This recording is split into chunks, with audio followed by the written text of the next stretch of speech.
here's the version for. So over there you can see I got the Hammer of Gork and I got the Rock Lava. And over here I got some squigs, the spider, my Night Goblin War Boss, and then I have 3 groups of chariots who are just going to be riding dirty. And so what I did is I put these out here to have my opponent's army in case wherever he deployed, he can start focusing the attention. So he sees the rock lobbers and he sees some chariots over here. So he's thinking my forces may be over here and I'm distracting him, which is fine. He did deploy far enough back that I cannot reach him. But what he doesn't know is that meanwhile in the dark shadow realm of the goblins, that I have went ahead and just deployed them all back here. But what I will do, once I get a little closer, I'm going to hit him with Night Shroud. And he's going to be hidden. So let's talk about what he has. So he has some rangers back here who are way out of position.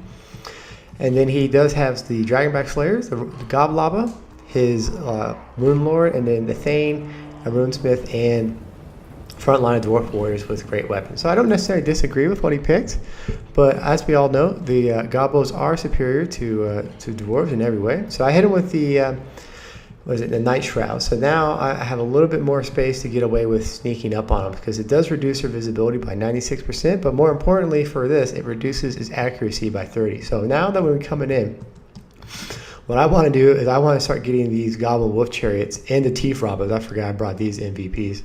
I'm going to take them.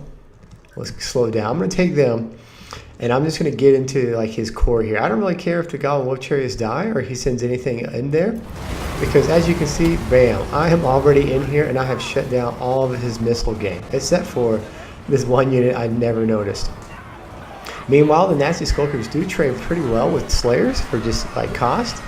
And I'm just slapping in my units right in there and we're just going to keep pushing. So you see the Teeth Robbers are just getting in here and I've shut down all his missile game. The only problem is I engaged before I could get the Ragnarok Spider in, but that's fine. So he sent his Gyrocopters over here thinking that my Rock Lobbers were going to be a threat, and maybe a little bit. We'll see how many kills they get at the end. But you can see my whole strategy of just get the chariots in here and just be harassing. So now what I'm doing is I'm just taking my little Goblin Wolf Chariots and I'm just spamming orders. You can see them zipping back and forth. So you got some zipping over here and some zipping over there. Let's move back a little bit. So their real goal is just to keep the dwarves distracted. So every time they turn around, bam, Squigs in, bam, Ragnarok Spider, or Nasty Skulkers. You can see they're just shredding through these dwarf warriors. They're not going to want any of this hot action. And eventually, what's going to happen is I'm going to take these Goblin Wolf Chariots, and anyone who's running, just run them down. Because if you think about it, my Goblin Wolf Chariots were what, 500 resources versus 550 or 500 of the Rangers, 550 for the Corridor. So just even keeping units off the battlefield, they're paying for themselves. So anyone who's running away, like where are the Teeth Robbers? There they are. The Teeth Robbers come back and they're just going to start hammering all the other guys. They do have bows on the back, so when they are chasing, they're going to keep peppering the retreating unit with bows, so they'll continually not be able to re-engage. So you can see that this is exactly what I want. I just want to cluster, just kind of a quagmire and bog him down. I think the only real way he could have done a little bit better is he should have kept. I think he had just too many range units to really stop me, and just another group of Slayers, because the Slayers actually trade better than a lot of the other stuff, even if the Nasty Skulkers do better. Because you can see that he is already shut down. We're going to see that his range units just aren't going to get what they need to get done. I'm pretty much ignoring his Gyrocopters completely, because what's the point? They're not going to be able to. I'll be able to kill more with on the ground and force them to run off, because if you can see their morale, you can see, hold it up right there, you can see that friends are routing is -12 alone, so I'm already causing huge penalties. Like this thing here, see if we can get his leadership. So attacked by the flank because he's being surrounded by squigs, his flank's exposed, friends are routing, he's just getting annihilated. So you can see that everywhere we go. So this is kind of what I did. It was a bait and switch. So I put my chariots and my Ragnarok over there.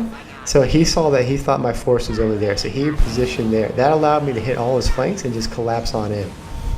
But I love these chariots. They're just going around just being dirty. So we'll go ahead and fast forward. I have another little battle here I'm going to show you, but at this point, there's not much he can do. I don't think the Rune Lord on the his little throne there is worthwhile. I just don't think you gain any benefit. And I don't remember who pointed it out, but if he's on the throne, he doesn't get knocked around. And if he doesn't get knocked around, that means this big Ragnarok Spider is just going to be able to start taking munches on him. And he's just not going to want any of that nonsense. So at this point, he's pretty much collapsed completely because I just keep rattling him off. And when I did have chariots alive, they were just going around picking off the weak. So I hope you enjoyed it. I don't think dwarves can actually beat goblins. Just if they're skilled. I have lost one time, I think, with goblins versus dwarves, but now I think I'm standing at like 12-1 goblins versus dwarves. So if you think your dwarves can stand up to the might of the goblin forces, let me know. So let's go ahead and fast forward. You can see that everything's done. Let's take a little look here at how everyone performed. All right, so let's start with my partner here. So a great performance out of his gyrocopters and his dragonback slayers, just ripping through the goblin line. But so you can see these great dwarf warriors with great weapons just didn't hold up. Perhaps he was thinking I was going to take more of a black orc build, which good on him if he was thinking about that. The warriors dragonfire paths were great, but you can see like 1 kill, 2 kills, 2 kills, 17. They're nothing. Like my goblins, I think my goblins combined almost have one goblin unit has more than all of them combined. So you can see they really just didn't do much. Meanwhile, on my side, you can see that the Rock Lobber and the Hammer of Gork, while not great performances, did change his focus and made his gyrocopters go away from the fight that he really needed them at. And then the Ragnarok Spire just chewing away his lords, and then great performance out of the squigs. And you can see my goblins, pretty mixed performance, but the AP Looney's doing a great job there. I think they just went toe-to-toe with the Slayers the entire match. And you can see my wolf. A great performance out of my Goblin Wolf Chariot. So I hope you enjoyed that one. We're going to kick out of this. We're going to jump into another one. And this is another game. While it may not have the best in gameplay for a high level, I do want to talk a little bit about how in a 2v2 you kind of need to support your ally, because me and my partner, who I just played in the last game, he said, he's a buddy of mine, said, why don't we jump together? I said, all right. So we kind of built we sent messages, not like we were live chatting. We sent messages, kind of, what's your plan? What's my plan? So we both decided we're going to take the Beastmen, and we're just going to kind of push together, and we're going to have a plan. Meanwhile, it looks like the Warriors of Chaos, they kind of had a plan. It looks like the Warrior of Chaos was going to be kind of a solid front line. He was going to be the anvil, while the Bretonnian player was going to be the hammer.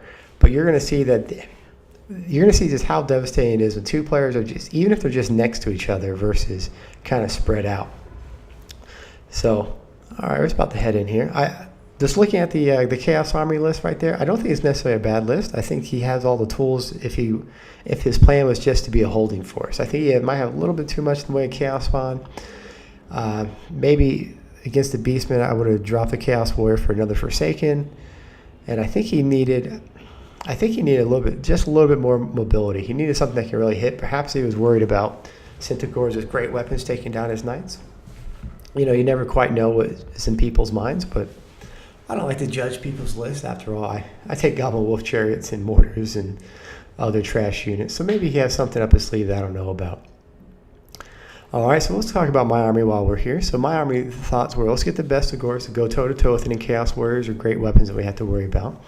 I got the 2 Warhounds to go with my Minotaurs. I have a Giant just to stand and bang in the front line.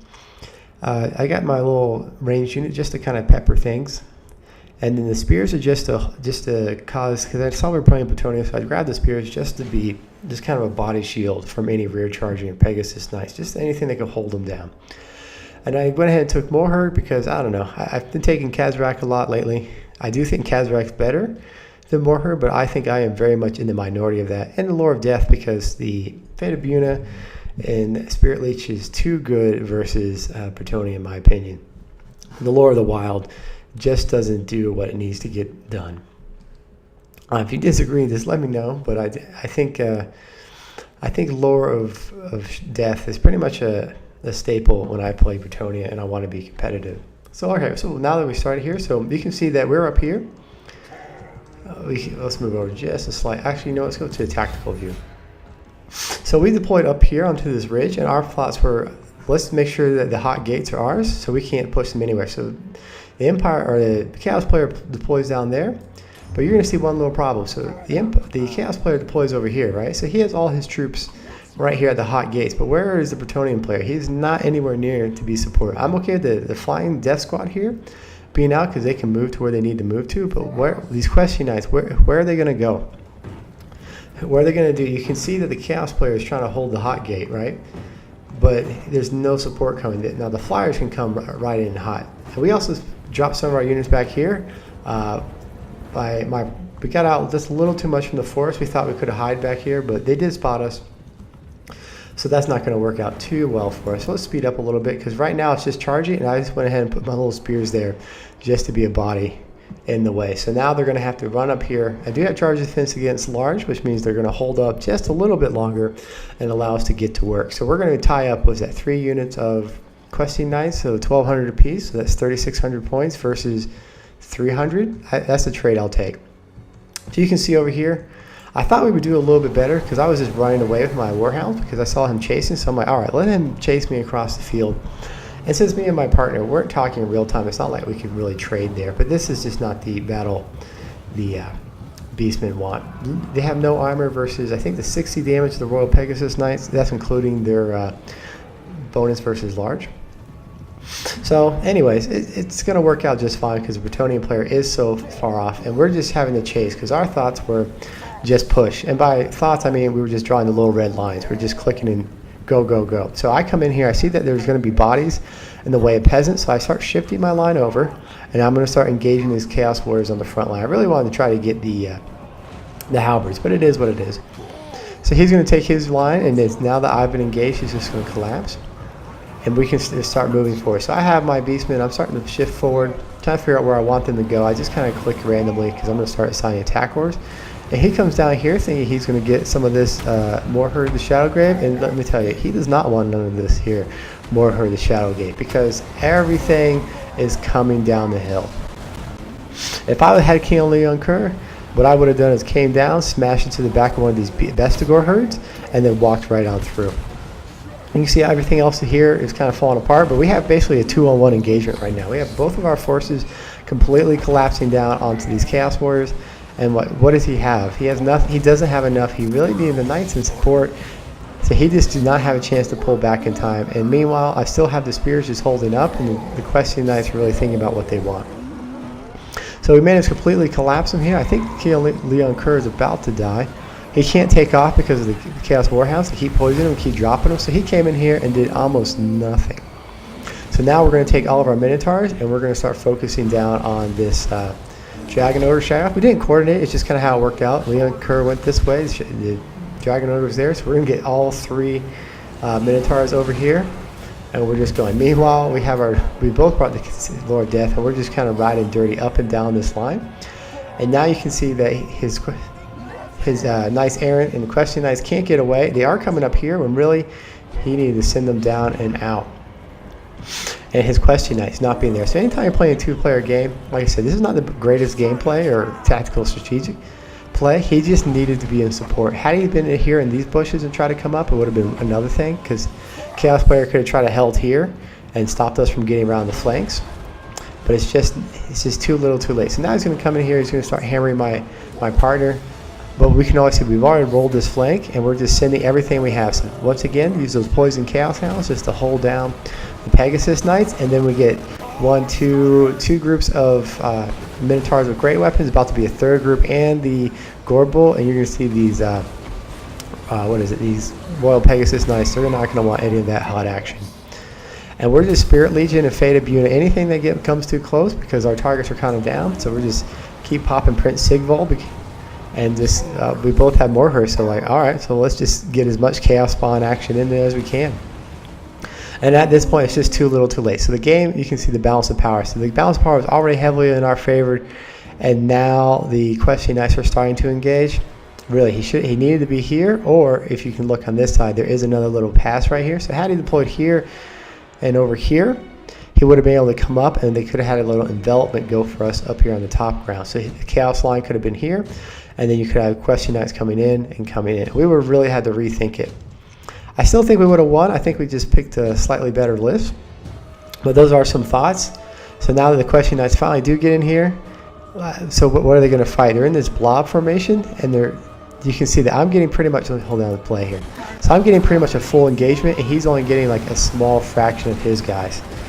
But by now it's too late, too little too late, and he's just not going to get any kills and not going to really pull any resources, any value out of those.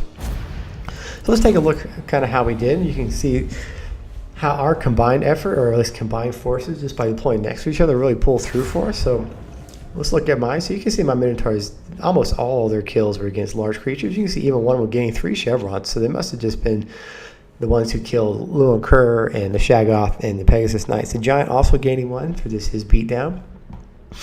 And these guys doing okay. I think I gave them chevrons, so they didn't gain any, but 2 from these best scorers from just holding steady. And you can see the Chaos player, he performed all right, given the circumstances.